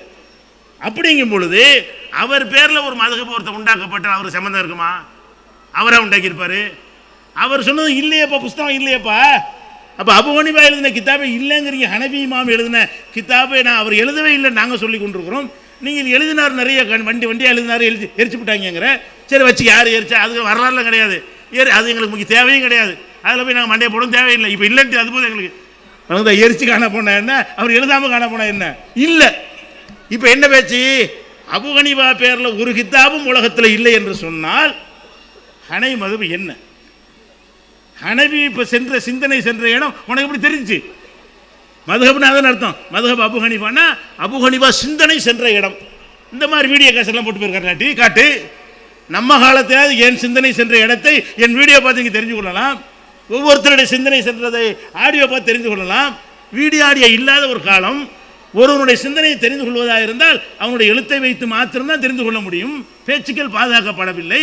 அப்போ அவருடைய பேச்சுக்கள் பாதுகாக்கப்படாமல் எழுத்தால் மட்டும் பாதுகாக்கப்பட்ட காலத்தில் அவருடைய எந்த ஒரு புக்கும் உலகத்தில் இல்லை என்று சொன்னால் அவர் என்ன சொல்வதாக சொன்னாலும் பொய். அதன் அர்த்தம் அவர் பெயரில் நீ எந்த சட்டத்தை சொன்னாலும் நீயா சொல்கிறாய் அர்த்தம். அவர் சொல்லவில்லை, நீ உனக்கு வசதியை போல இட்டு கட்டி சொல்கிறாய். அதன் அர்த்தம் ஷாஃபி இமாம்ங்கிற அவர் என்ன அப்படி புஸ்தகத்தை கொண்டு பார்ப்போம். சிலது எழுதியிருக்கிறார். அபு ஹனீஃபா அளவுக்கு இல்லாட்டாலும் ஷாஃபி இமாம் வந்து நினைச்சிருக்காரு, நல்லா மதிக்கத்தக்க சில விஷயங்கள்லாம் எழுதியிருக்கிறார். உம்முண்டு அவரே சொல்லி ஒரு மாணவர்கள் இந்த புத்தகம்லாம் இருக்குது. இஃப்திலாஃபுல் ஹதீஸ் இருக்கிறது, ரிசாலான் இருக்கிறது, இன்னும் அவ்வளோ நூல் நாங்கள் படித்திருக்கிறோம். எழுதியிருக்கிறார். எழுதுனா ஏதோ ஒரு 5% மார்க்க சட்டங்கள் அதில் தெரிஞ்சுக்கிற அளவுக்கு எழுதியிருக்கிறார். அதில் 2% தவறாகவும் இருக்கிறது. அந்த அளவுக்கு தான் அதில் இருக்கிறத தவிர அவருக்கு நீ எழுதுகிற மதுஹப் சம்மந்தம் இருக்குதா? இல்லை. இப்போ மதுஹப்னு சொல்லி மதரசாக்களில் ஷாஃபி கித்தாபு ஹனஃபி கித்தாபுன்னு சொல்லி கொடுக்குறாங்க. ஷாஃபி கித்தாப்னா ஷாஃபி எழுந்த கித்தாப் வைக்கணுமா இல்லையா? வைக்க மாட்டேங்கிறாங்க. நாங்களாம் அந்த கித்தாபெல்லாம் வெளியில் தான் படித்தோம். நாங்கள் ஷாஃபி அப்படி எங்களை சொல்லி வளர்த்தாங்க. மதரசாவில் போனோன்னே ஷாஃபியானவேன்னு கேட்பாங்க. ஷாஃபின்னா அந்த பீரியடுக்கு முன்னாடி மாறிக்கிடுவோம். ஷாஃபிக்கு ஷாஃபி கிதாபு, ஹனஃபிக்கு ஹனஃபி. மற்ற 5 பீரியடில் நாங்கள் ஒன்றா இருப்போம். மதரசாவில் 6 பீரியட் நடத்துவாங்க. 5 பீரியட் ஒன்றா படிச்சுட்டு ஃபிக்கு பிரச்சனை வரும்பொழுது ஹனஃபியில் அங்கிட்டு போ, ஷாஃபியில் அங்கிட்டு போன்றுவாங்க. நாங்கள் அங்கிட்டு போன ஆளுங்க ஷாஃபி. அப்போ ஷாஃபின்னு போனவுடனே அந்த கிதாபில் என்ன ஃபத்துல் முயின் சொல்லி தருவாங்க. இது என்ன யார் இப்போ எழுதுனது? இது ஜெயினுதீன் மலபாரி. மலபாரினால வழங்கி போச்சு யாருன்னு உங்களுக்கு மலையாளத்தால் பேரில் மலபாரின்னு வரும். யார் எழுதுனா? ஜெயினுதீன் மலபாரி. ஜெயினுதீன் மலபாரிக்கு ஷாஃபிக்கு என்ன சம்பந்தம்? எந்த காலத்தில் உள்ளவர்? சும்மா ஒரு 200 வருஷம் முந்தினவர். எங்கே 200 வருஷம் முந்தினவருங்க. அப்போ 1200 வருஷம் பிந்தினவர் அர்த்தம். நமக்கு 200 வருஷம் முந்தினவர்னு சொன்னால் ரசூல்லா காலத்துக்கு 1200 வருஷம் பிந்தினவர். ஷாஃபி இமாம் காலத்துக்கு 1000 வருஷத்துக்கு பிந்தினவர். ஷாஃபி இமாம் மூத்தா போய் 1000 வருஷத்துக்கு பின்னாடி ஒருத்தன் ஷாஃபி மதம் புஸ்தகம் எழுதுறான். அதை எங்களுக்கு ஷாஃபி இமாமுடைய மதம்னு சொல்லி தர்றீங்க. மலையாளத்தார் இருந்தால் அதில் போட்டுருங்க ஜெயினுதீன் மலபாரின்னு பேரில் வரும், கித்தாபிலே வரும். அப்போ ஜெயினுதீன் மலபாரி எழுதின ஒரு புக்கை எங்களுக்கு ஷாஃபி சட்டம்னு சொல்லி தந்தீங்களே, இதுக்கு ஷாஃபிக்கு என்ன சம்பந்தம்? ஒரு ஷாஃபி இமாம் சொல்கிற கருத்தை சொல்வதாக இருந்தால் ஷாஃபிக்கு அடுத்த ஜெனரேஷன் உள்ள சொல்லலாம். அவர் 150 பிறந்தாரா, 204 மூத்தா போயிட்டாரா, ஒரு 210 உள்ள ஆள் சொல்லு, ஒரு 220 ஆள் சொன்னால் கூட ஏதோ சின்ன ஜெனரேஷன் கேட்டிருப்பார், யார்ட்டையாவது சொல்லலாம். 1000 வருஷமாக அவருடைய சங்கிலி தொடராக எப்படி பாதுகாத்து இது வந்திருக்கு? அப்போ ஷாஃபிமா மூத்தா போய் 1000 வருஷத்துக்கு பிந்த நாள் எழுதின எல்லாம் ஷாஃபி கிதாபு. ஹனஃபி இமாம் மூத்தா போய் பல 100 வருடங்களுக்கு பிந்தின கிதாபுகளை எல்லாம் நீங்களாக எழுதி வைத்துக்கொண்டு ஹனஃபி இமாமு. அந்த மன்னர்களுடைய பதவிகள் வகுத்த காரணத்தினால் அவங்களுக்கு ஒரு பேர் இருந்தது. அதை பயன்படுத்தி கொண்டு நீங்கள் எழுதின தனப்பா மதுகபனை ஏமாத்துறீங்க. இதுக்கு பிறகு அந்த மதம் நம்ம இருக்கணுமா? செஞ்சு பாருங்க. கேட்டால் என்ன செய்வாங்கன்னா, அது ஏன் மதுகபில் இருக்க வேண்டும்? அது பெரிய தத்துவம். ஏன் மதுகபில் இருக்க வேண்டும் என்றால், குர்ஆன் ஹதீஸை விளங்குகிற அளவுக்கு நமக்கு திறமை இல்லை, குர்ஆனை சில விளங்குகிற அளவுக்கு நமக்கு ஆற்றல் இல்லை. அந்த ஆற்றல் இல்லைங்கிறதை புரிந்து கொண்டு உங்களுக்கு ஏற்றவாறு எளிமையாக சொல்லி தந்திருக்கிறார்கள். யார்? இமாம்கள். இமாம்கள் என்ன பண்ணிட்டாங்களா, அல்லாஹ் ரொம்ப கடுமையாக சொல்லிட்டானா நமக்குள்ள புரியாம. ரசூலுல்லாவும் அல்லாஹ் புரிய வைக்கிறதுக்கு அனுப்புனேங்கிறான், அவரும் புரிய வைக்கலையாம். அல்லாஹ் என்ன குர்ஆன்ல சொல்றான், வலா யுனப்பியுக மிஸ்லு கபீர், என்னை போல உனக்கு எவனும் விளக்க இயலாதுங்கிறான் அல்லாஹ். அல்லாஹ் சொல்றான் குர்ஆன்ல, என்ன சொல்றான், வலா யுனப்பியுக மிஸ்லு கபீர், என்னை மாதிரி உனக்கு எவன் விளக்க முடியும்? நான் தாண்டா ஒழுங்கா விளக்குறவங்கிறான். அது மாதிரி ஃபஸ்ஸல்னா குல்ல செய்யின், ஒவ்வொன்றையும் தெள்ள தெளிவாக விளக்கிருக்கிறான். இவங்க சொல்றாங்க அல்லாஹ் தெளிவாக விளக்கவே இல்லை, புரியவே இல்லை, ஒரு மூடலாம் விட்டுட்டு போயிட்டான். அதனால நாங்கள் அறிஞர்களுக்கு விளக்கி சொல்லுவாங்க. அதே மாதிரி ரசூலுல்லாஹ் அனுப்புனான்ல, அது விளக்கலையாம். ரசூலுல்லாஹ் சுருக்கம் சுருக்கமாக சொல்லுவார்கள், அதனுடைய தாற்பயங்கள் எங்களுக்கு விளங்காது. அதை இமாம்கள் அவங்களுடைய ஆராய்ச்சி திறனால் ஆய்வு செய்து எளிமைப்படுத்தி எங்களுக்கு தந்திருக்கிறார்கள் அப்படிங்கிறாங்க. ஆனால் அல்லாஹ் குர்ஆன்ல என்ன சொல்கிறான், இல்லையோ அன்சல்னா இலைக்கல் கிதாப, இந்த வேதத்தை உனக்கு தந்திருக்கிறோம், லித்துபய்யின லின்னாஸி மா நுஸில இலைஹிம், அந்த மக்களுக்கு அருளப்பட்ட குர்ஆனை நீ தான் விளக்குவாய், அதுக்கு தான் உனக்கு தந்தேங்கிறான் ரசூலுல்லாஹ் பார்த்து. அல்லாஹ் சொல்கிறான், நானும் நல்லா விளக்குறவன், இந்த ஒரு ஆள் அவனுக்கு அனுப்பியிருக்கேனே, இவரும் பயங்கரமாக விளக்குவார், இவர் விளக்குறதுக்கு தகுதியான ஆள் என்பதற்கு தான் இவர் அனுப்பியே இருக்கிறான். அப்போ அல்லாஹ் எப்படி சர்டிஃபிகேட் கொடுக்குறான், என்னை மாதிரி எவனுக்கிட்ட விளக்க முடியுங்கிறான். அல்லாஹ்வுடைய ரசூலை பற்றி சொல்லும் பொழுது இவர் தான் உங்களுக்கு விளக்குவார், தெளிவுபடுத்துவார் அப்படின்னு சொல்லி காட்டுகிறான். அப்போ அல்லாஹ்வுக்கும் தெளிவுபடுத்த இயலலைங்கிறான், ரசூலுல்லாஹ்வும் தெளிவுபடுத்த இயலலையாம். இவர்கள் ரொம்ப ஆய்வு பண்ணி என்ன செஞ்சிட்டாங்களாம், ரொம்ப எளிமையாக்கி தந்து விட்டார்கள் அப்படிங்கிறாங்க. என்ன உனக்கு விளங்கலை, என்ன ஆய்வு எளிமையாக்குறான் சொல்லு பார்ப்போம். அவர் எது குர்ஆனில் விளங்காமல் இருந்துச்சு, எதை இவர் எளிமைப்படுத்தினாரு? ஒரு எளிமையெல்லாம் படுத்த கிடையாது. அவர் தான் புக்கே இல்லையே, பொய் சொல்கிறாங்க, இட்டுக்கட்டி பொய் சொல்லி கொண்டு குர்ஆன் ஹதீஸ்ன்னு போனால் சம்பாதிக்க இயலாது. இப்போ பாத்தியா ஓதுறாங்க, கத்தம் ஓதுறாங்க, இதெல்லாம் குர்ஆன் ஹதீஸ் போக முடியுமா? குர்ஆன் ஹதீஸ் கேட்பீங்க, இப்போ கேட்ட மாதிரி கேட்பீங்க, மௌலுதுங்கிற வார்த்தை குர்ஆனில் இருக்கான்னு கேட்பீங்க, புஷ்னு ஓடி போயிடுவாங்க. ஏன் குர்ஆன் சொன்ன மௌலுது ஓத முடியுமா? மீலாது விளங்குற, மீலாதுங்கிற சொல்ல காட்டுற குர்ஆனில், மீலாதுன்னு ஒன்று கொண்டாடுறீங்கள, அந்த வார்த்தை குர்ஆனில் காட்டு. மீலாதுன்னு கொண்டாடுறீங்கள, ரசூலுல்லாஹ் சொன்னதை காட்டு. மௌலுதுங்கிறீங்களா, அது குர்ஆன் ஹதீஸ்ல காட்டு. சொல்லே இல்லை, அப்புறம் என்ன கொண்டாடுறது? மீலாதுன்னா என்ன, அது என்னன்ற வச்சுக்கிடுவோம். இந்த சொல்லே குர்ஆன் ஹதீஸ்ல இல்லை. அந்த மாதிரி கேட்டுருவீங்களே என்பதற்காகத்தான் குர்ஆன் ஹதீஸின் பக்கம் உங்களை வரவிடாமல் தடுத்துட்டு இஷ்டத்துக்கு சொல்வதாக இருந்தால், ஷாஃபின்னா உங்களுக்கு ஷாஃபி என்ன வேத புத்தகம் வச்சுருந்தாரு, உங்கள்கிட்ட இருக்காதுப்பா, செக் பண்ணி பார்க்குறதுக்கு, அப்படியான ஒன்று சொல்லுவோம், எவனு கேட்க இயலாது. என்ன ஆதாரம்? ஷாஃபி சொல்லிட்டாரு, அப்படியாங்கன்னு போயிடுவீங்க. ஏன் ஷாஃபி அம்புக்கு தான் அரபியில் இருக்குது, உங்களுக்கு கேட்க இயலாது. இன்னும் சொல்கிறேன் கேளுங்க, என்ற நோக்கம் அதான் என்பதற்கு ஆதாரம் இந்தியாவுக்கு இஸ்லாம் இப்போ வருது. போன வருஷம் வந்துச்சு. இந்தியாவுக்கு இஸ்லாம் இப்போ வருது. நபிகள் நாயகம் ஸல்லல்லாஹு அலைஹி வஸல்லம் வாழும் காலத்தில் வந்து விட்டது. ரசூல் ஸல்லல்லாஹு அலைஹி வஸல்லம் வாழுகிற காலத்திலேயே பல சஹாபாக்கள் வியாபாரத்தின் நிமித்தமாக தமிழக கேரள கடலோரத்திற்கு வந்து வியாபாரம் செய்து இங்கே உள்ள சில மக்களுக்கு இஸ்லாத்தை எடுத்து சொல்லி அவர்கள் இஸ்லாத்தை ஏற்று அப்படி வந்து விட்டார்கள். 1400 வருஷத்துக்கு முன்னால் கட்டப்பட்ட ஒரு பள்ளிவாசல் இன்றைக்கும் கேரளாவில் இருக்கிறது. அப்போ இஸ்லாம் நேற்று வரல தானே, 1400 ஆச்சுல. குமரி மாவட்டம் அந்த பக்கம்லாம் போனீங்கன்னா 800 ஆண்டு பள்ளிவாசல்லாம் இருக்கிறது. அப்போ 800 வருஷத்துக்கு முந்தைய ஒரு பள்ளிவாசல் இருக்குமே, ஆனால் என்ன அர்த்தம்? அங்கேயே முஸ்லீம்கள் இருந்திருக்கிறார்கள். வழிபட்டு பள்ளிவாசல் கட்டுறதா 2 பேர் கட்டிட முடியுமா? ஒரு பள்ளிவாசல் வலுவாக பெரிய பெரிய தூண்களை கல்லாம் போட்டு கட்டுறதா இருந்தால் அது காசு வேணும், மக்களுடைய ஆதரவு வேணும், சக்தி வேணும். அதெல்லாம் வச்சு கட்டியிருக்கிறான்னு என்ன அர்த்தம்? வலுவாக இருந்திருக்கான்னு வழங்குது. அந்த தேங்காய்பட்டினம் பள்ளிவாசல்லாம் பார்த்தீங்கன்னா அவ்வளோ ஸ்ட்ராங்காக இருக்கும் கல்லுகள்லாம். அதெல்லாம் கட்டுவதற்கு வந்து 2 பேர் இருந்து கட்டிட முடியுமா? அதுக்கெல்லாம் ஒரு பெரிய இந்த மாதிரி பெரிய ஜமாத்து கூட்டம் இருந்தால் தான் என்ன செய்ய முடியும், அந்த மக்கள் ஆதரவில் கட்டியிருக்க முடியும். அப்போ அந்த காலங்களில் எல்லாம் இவ்வளவு மக்கள் இஸ்லாத்துக்கு வந்து விட்டார்கள். இஸ்லாத்துக்கு வந்தால் அவங்களுக்கு முதல் எதை கொடுக்கணும்? குரானை கொடுக்கணும்ல. எல்லாம் இஸ்லாத்துக்கு வந்துட்டாங்க. இஸ்லாத்துக்கு வந்த மக்களை அவங்க எதை தந்திருக்கணும்? குரானை தமிழில் தந்திருக்கணும். அரபியில் தந்தார்கள். பாத்தியா ஓதுவதற்கும், மேலே சுருட்டி வைத்துக் கொள்வதற்கும், கத்தம் ஓதுவதற்கும், நூலில் எழுதி கொள்வ முடிச்சு போடுவதற்கும், கரைத்து குடிப்பதற்கும் அதற்குரிய வேதமாக குரானை உங்கள்கிட்ட தந்தார்கள். இத்தனை ஆண்டுகளாக முஸ்லீம்கள் இருக்கிறார்கள். இதாண்டா அல்லாஹ் பேசுகிறான்னு குரானை கொண்டா தமிழில் தந்தானா? அல்ல அவனுக்கு தமிழ் தெரியலன்னு சொல்லுவீங்களா? நமக்கு முந்தி இருந்த மார்க் அறிஞர்கள் இருந்தானுங்களே, இவங்களுக்கெல்லாம் தமிழே தெரியாதுன்னு சொல்கிறீங்களா? பெரிய பெரிய சீரா புராணத்தை எடுத்து பார்த்தீங்கன்னா அப்படி தமிழ் கம்பனுக்கு போட்டி போடுறான். அந்த தமிழ் ஞானமெல்லாம் உனக்கு இருந்திருக்குல்ல, அதையும் குரானை தரல. இப்போ எத்தனை மாலைகள் எழுதியிருக்கிற, அந்த அது இன்னும் மாலை என்று பப்பரத்தியா ரம்மானு எழுதியிருக்கிற, அதுமா அலிபாசா சரித்திரம் எழுதியிருக்கிற, விறகு வெட்டி கிஸ்ஸான்னு எழுதியிருக்கிற, 100 மசாலா 1000 மசாலான்னு எழுதியிருக்கிற, இப்படி பல 1000 மசாலான்னு புக் இருக்குது. இப்படியான பல புத்தகங்கள்லாம் எழுத முடிஞ்ச ஒன்றால் மூழுது வரை எழுதியிருக்கிற அரபு தமிழ், அதாவது தமிழ்லையே வளர்க்குற வக்கு இல்லாதவன் இவனாக வந்து ஒரு அரபு தமிழ் ஒன்று உண்டாக்கி. எப்படி அரபு தமிழ்னா என்னது? தமிழை வந்து அரபி எழுத்தாக எழுதுவது. அவன் சொன்னால் ஆனாவானா என்னென்ன போடுறதுக்கு பதிலாக அலிஃபு வாவுன்னு போட்டு எழுதுவாங்க அவன். இப்படியான ஒரு புது லாங்குவேஜை உண்டாக்கிய நன்மூலம் பண்ணினீங்க. அதில் 1% தொண்டை குரானை தமிழில் மொழிபெயர்க்க தந்தியா?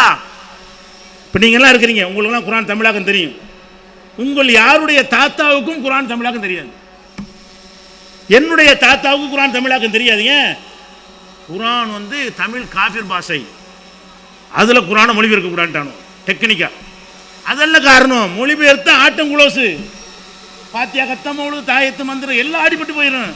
அதுக்காக வேண்டி மொழிபெயர்க்காமல் இருந்து விட்டு என்ன காரணம் சொல்லிவிட்டாங்கன்னு கேட்டால், தமிழ் காஃபிர் பாஷை, காஃபிர் பாஷையில் எல்லாம் குரானை மொழிபெயர்க்கக்கூடாது அப்படின்ட்டாங்க.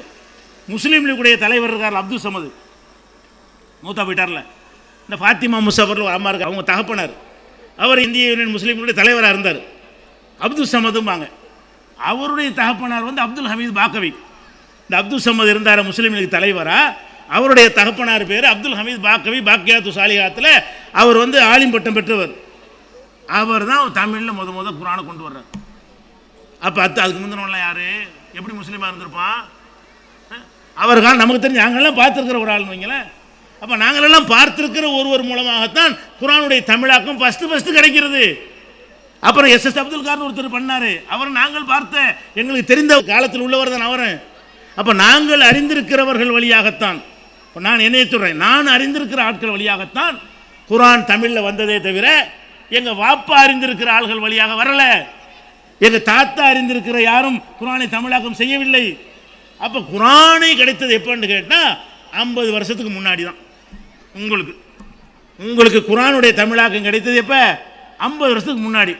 அப்போ 1350 வருஷமாக தமிழ்நாட்டில் வாழ்ந்த முஸ்லீம் எல்லாம் பாத்தியாவுக்கு குரானு, கத்தத்துக்கு குரானு, சட்டத்துக்கு அஜர்த்து, அதானே அந்த மாதிரி கட்டி போடுறது தானே உண்டாக்கணும். அதனால கலைக்க முடிய மாட்டேங்குது. இவ்வளோ ஒரு தெளிவு. நீங்கள் இதை யோசிச்சு பார்க்கணும். ஏன் குரான் அவன் தரலை? ஹதீஸில் வந்திருக்க புகாரின்னு கேள்விப்படுறீங்களே, புகாரினா புகாரி ஹோட்டல் மட்டும் தான் தெரியும் அன்றைக்கி. அன்றைக்கு நாங்களெல்லாம் இளைஞர்கள் அந்த காலத்தில் புகாரி ஹோட்டலில் மெட்ராஸில் இருக்குமே அப்படிம்பாங்க. சினிமாவெல்லாம் மெட்ராஸ் கடையெல்லாம் காட்டுவாங்க. அப்போ அந்த புகாரின்னா ஒரு ஹோட்டல் தான் அளவுக்கு தானே வச்சுருந்தீங்க. புகாரிங்கிறது ஒரு நபி வழி தொகுப்பு ஹதீஸு, அதை ஒருத்தர் தொகுத்தாரு, நபிகள் நாயகம் சொன்ன செய்திலாம் அது இருக்குது அப்படின்னு சொல்லி தமிழில் மொழிபெயர்ப்பு தந்தியா? எப்போ 87 தான் புகாரி தமிழாக்கம் செய்யணுங்கிற ஒரு சிந்தனை வருகிறது. அது எப்போ வருகிறது? நாம தான் முதல்ல 100 ஹதீஸாக இவ்வளோ பெரிய இதை போட்டால் மக்கள் வாங்க மாட்டாங்கன்னு சொல்லி 100 ஹதீஸ் கொண்ட பாகங்களாக நம்ம ஒரு 7 பாகங்களை வெளியிட்டோம். மாதம் ஒரு 100 சொல்லி. அதுக்கு முன்னாடி புகாரி வரல. அதை பார்த்து விட்டு பெரிய பெரிய பணக்கார நிறுவனங்கள்லாம் சேர்ந்து இவங்க தௌஹீத் வளர்கிற மாதிரி தெரியுது, புகாரி போட்டால் நல்லா மார்க்கெட் பண்ணலாமேண்டு அவங்க பல பேரும் புகாரி போட்ட ஆரம்பித்தாங்க. எல்லா புக்கும் ஹதீஸ் புகாரி போட்டாங்க, முஸ்லீம் போட்டாங்க, பல ஹதீஸ்கள் வந்துருச்சு. இந்த ஹதீஸுகள் எல்லாம் இப்போ தான் தமிழில் கிடைச்சிச்சா, போன உங்கள் வாப்பா காலத்தில் கிடைச்சா, உங்கள் தாத்தா காலத்தில் கிடைச்சா? அப்போ நம்ம என்ன விளங்குறோம்? இவங்க குர்ஆன் ஹதீஸிலே மக்கள் போய் விடாமல் அதிலிருந்து அப்புறப்படுத்தி விட்டு நினச்சதெல்லாம் மார்க்கம். எப்படி மார்க்கம்? நாங்கள்லாம் சின்ன வயசில் மார்க்கம் பயான் போடுவாங்க. ஆலிம்ஸ் அஜர்த்து அதீது அதீத், அதுக்கு பேர் ஹதீஸ்னா ரசூலுல்லாஹ் சொன்னது அதீது. இவங்க என்ன செய்வாங்க? அஜர்த்து வந்து இப்போ பயான்கிறீர்கள் அப்படி சொல்ல மாட்டாங்க, ஹதீஸ் சொல்கிற அஜர்த்து வந்துருக்குறாங்க. போய் உட்காந்தா ஹதீஸ் சொல்லுவாங்க. என்ன ஹதீது? பாட்டு தான், 100 மசாலா, 1 இருக்குது 2 இல்லை, 2 இருக்குது 3 இல்லை, அது என்ன அப்படிம்பாங்க. ஈமானுக்கு எத்தனை காலுமாங்க? இதெல்லாம் தான். ஈக்கு 6 காலம், மானுக்கு 4 காலம். எப்படி மார்க்கத்தை எப்படி வளர்க்குறாங்க? ஈமானை வளர்க்கும் போது கூட ஈமானுக்கு எத்தனை காலம் ஒருத்தர் கேட்பார். அவர் இன்னொருத்தர் தெரியாத மாதிரி அடிப்பாரா? இவர் விளக்கம் சொல்லுவார். நான் சொல்லட்டுமா அப்படின்னு சொல்லிட்டு விளக்கம் எப்படி கொடுவார்? ஈமானில் ஈன்னு ஒரு எழுத்து இருக்கா, அந்த ஈக்கு 6 கால் இருக்குமா? 6 ஈயின் கால் 6, 1 யாவருக்கு தலை 1 படிச்சிருக்கிற அந்த காலத்தில். நாங்கள்லாம் சின்ன பிள்ளைகள் ஆனவன் அப்படி தான் படித்தோம். இல்லைங்களா?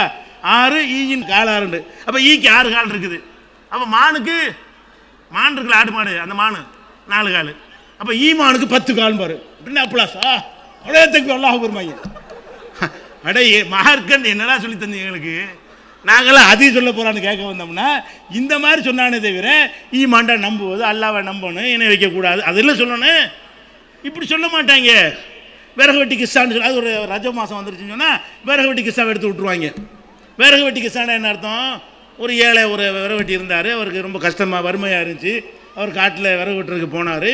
விறகு வெட்டி போகும்போது ஒரு வறுமையை சொன்னோடனே அங்கே ஒருத்தர் வந்து, நீ போய் ஜாஃபர் சாதிக் இமாம் மேலே ஒரு பூரியான் பாத்தியா ஓது, நீ பணக்காரன் ஆயிடுவேன்னு சொன்னார்.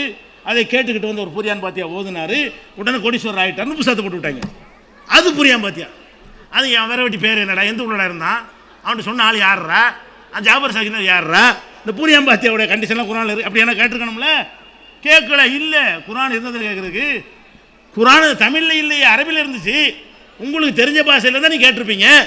அப்போ இந்த மாதிரியாகத்தான் அதை திருமுடி இறக்கணும் அதீதும் வாங்கி மார்க்கண்ட பயான் பண்ண போனால் ஒரு அஜர்த்து வந்து பண்ணுவார், திருமுடி இறக்கணும் அதீத். திருமுடினா என்ன? ரசூலுல்லாஹ் பிறந்த உடனே முடி இறக்குவாங்கல்ல, அதுக்கு ஒரு அதீதுன்னு போட்டு வச்சுக்கிறாங்க. எந்த அதீஸ் கிதாபிலும் இது இருக்காது. என்ன செய்வாங்க? அது அந்த கால தமிழ் ஒரு டைப் சாவுலம் அன்சன்ஸ் தமிழ் இருக்குல்ல, அந்த தமிழில் போட்டு வச்சுருப்பாங்க. என்னன்னு கேட்டால் ரசூலுல்லாஹ் பிறந்த உடனே அல்லாஹ் உத்தரவிட்டான், ஜிப்ரீலே போ, என்னோட ஹபீப் பிறந்து விட்டார் போ அப்படின்றான் அல்லாஹ். உடனே ஒரு சவர கத்தி எடுத்துட்டு இறங்கி வந்துட்டார். அங்கீழ ஜிப்ரீல் வகையை கொண்டு வர ஜிப்ரீல் சவர கத்திட்டு ஓடியாட்டார். எதுக்கு? மூடி இருக்க ஆள் கிடைக்காம. அட இந்த மாதிரி வேலைக்கலாமா அல்லாஹ் வந்து ஜிப்ரீல் அனுப்புவான். ஏன் அந்த ஊரில் மட்டும் குழந்தை யாரும் போட மாட்டாங்களா? அப்போ தான் ஃபஸ்ட்டு சொல்லிக் கொடுக்க போறீங்களா?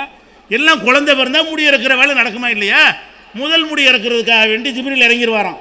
அதை இறக்கி வந்து என்ன செஞ்சார்? முடி இறக்கும் பொழுது மலக்குகள் எல்லாம் பார்த்தாங்களாம். யாரெல்லாம் அவர் நாங்களும் போகிறோம் அந்த காட்சியை பார்க்கறதுக்கு. போட்டு போய் மேலுலகத்தில் எல்லா மலக்கும் கீழே போட அப்படி சொல்லி அனுப்பிட்டானா.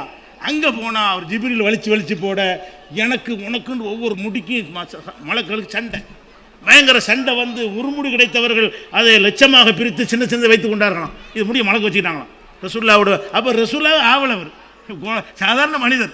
40 வயசில் வகி வந்த பிறகு தான் அவர் ரசூலுல்லாஹ். அதுக்கு முன்னாடி ஒரு குழந்தை, யாருன்னு தெரியாத ஒரு குழந்தை. அப்போ அந்த முடிக்காக வேண்டி மலக்கெல்லாம் போட்டு இப்படி எழுதி வைத்து கொண்டு அதை இந்த ஹதீதை ஒவ்வொரு வெள்ளி திங்கள் இரவுகளில் வீடுகளில் வந்து நீங்கள் படித்து வர வேண்டும். பரக்கத்து கொட்டுன்னு கொட்டும். விளங்கிருச்சா மதுஹப்னா என்னன்றது? நிறைய இது தனியாக சொல்கிற அளவுக்கு பெரிய சமாச்சாரம் பழைய காலத்தில் இப்படிலாம் வழிகெடுத்தாங்கன்று. அப்போ இந்த மாதிரியாக குரானின் பக்கம் நீங்கள் போயிடக்கூடாது, ஹதீஸ் பக்கம் போயிடக்கூடாது. அஜர்த்து என்ன சொன்னாலும் செய்யணும். மேட்ரு என்ன? அவர் என்ன சொன்னாலும் செய்யணும். குர்ஆன் தெரிஞ்சா என்ன சொன்னாலும் செய்ய மாட்டீங்க, கேட்டுருங்க. ஹதீஸ் தெரிஞ்சால் அவர் என்ன சொன்னாலும் கேட்க மாட்டீங்க. தௌஹீத் ஜமாத் கேட்கப்பீங்களா? தௌஹீத் ஜமாத் தாய்கள்லாம் ஃபோனை போட்டு கொள்றாங்களா, அது நல்ல சந்தோஷம் தான். அது ஃபோனை போட்டு கேள்வி கேட்டீங்கன்னா கேள்வியாக குவியுதுங்க, என்ன செய்யற விட மாட்டேங்கிறாங்க அப்படிங்கிற அளவில் எவ்வளோ சந்தோஷமாக இருக்குது வகையில் எங்களுக்கு. அப்போ நம்ம ஒன்று சொன்னோம்னு சொன்னால் எந்த ஹதீஸில் இருக்குது, எந்த ஆயத்தில் இருக்குது, நீங்கள் பிரிண்ட் எடுத்த உடனே எங்களுக்கு அனுப்புங்க. புகாரில் இருக்கிற அதில் எந்த நம்பர் சொல்லுங்கள். இப்படியெல்லாம் கேட்குற அளவுக்கு நீங்கள் உண்டான நாங்கள் ஏமாற்ற முடியுமா? இது சொல்ல முடியுமா? அப்படியான ஒரு கேள்வி கேட்கக்கூடிய ஒரு சமுதாயத்தை உருவாக்குறதா இருந்தால் மதுஹபை ஒழிக்கணும். இல்லைங்களா? மாநபி வழி நடக்கணும். அப்படி நடக்கிற நன்மக்களாக அல்லாஹ் ரப்பல் ஆலமீன் நம் அனைவரையும் ஆக்கி அருள்வானாக. அஸ்ஸலாமு அலைக்கும். அல்லாஹ்